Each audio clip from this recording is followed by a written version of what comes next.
நான் புதுக்கோட்டையில் உள்ள நடுநிலை நகராட்சி பள்ளி சந்திப்பட்டில் 2ஆம் வகுப்பு படிக்கிறேன். நான் இப்போது மறைந்த முன்னாள் இந்திய குடியரசுத் தலைவர் ஏபிஜே அப்துல் கலாம் அவர்களின் கனவு பற்றி பேச உள்ளேன்.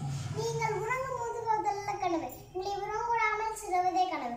கனவு காணுங்கள், ஆனால் கனவு மட்டுமே காணுங்கள் என்று கூறிய ஏபிஜே அப்துல் கலாம் அவர்களின் கனவு மிகப்பெரியது. ஏபிஜே அப்துல் கலாம் அவர்கள் குடியரசுத் தலைவர் ஆகும் முன் 1998 விஷன் 2020 என்ற புத்தகத்தை வெளியிட்டார். கலாமின் கனவாண்டான 2020 முடிந்த நிலையில் அவர் கண்ட கனவென்ன, அவை நனவானதா என்று பார்ப்போமா? அது என்ன விஷன் 2020? அந்த புத்தகத்தால் அனைத்து தரப்பு முன்னேற்றம், இந்தியாவின் வளர்ச்சிக்கான சவால்கள், அதை முறியடிக்கும் விதம் குறித்தும் கூறியிருந்தார். அதாவது நாட்டில் உள்ள நகரம் கிராமம் இரண்டிற்கும் பாகுபாடின்றி அனைத்து வசதிகளும் கிடைக்க வேண்டும். அனைத்து மக்களுக்கும் மிகச்சிறந்த மருத்துவ சேவை கிடைக்க வேண்டும். தரமான கல்வி அனைத்து வகையிலும் தலைமுறைக்கும் கிடைக்க வேண்டும். அனைத்து மக்களுக்கும் மிகச்சிறந்த மருத்துவ சேவை கிடைக்க வேண்டும். அனைத்து மக்களுக்கும் குடிநீரும் மின் வசதியும் கிடைக்க வேண்டும். பெண்கள் மற்றும் குழந்தைகளுக்கு எதிரான குற்றங்கள் அறவே இருக்கக்கூடாது.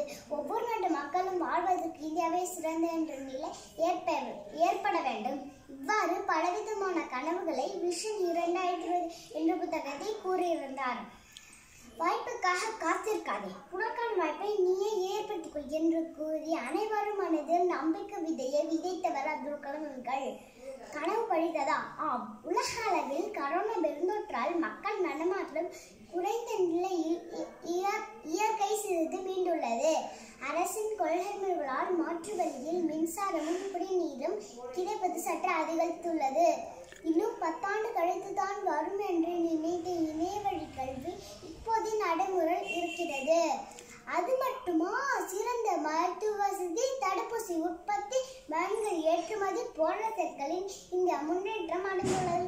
ஆனாலும் பெண்கள் மற்றும் குழந்தைகளுக்கு எதிரான குற்றங்கள் அறவே இருக்கக்கூடாது என்ற கனவு மட்டும் நிறைவேறவே இல்லை.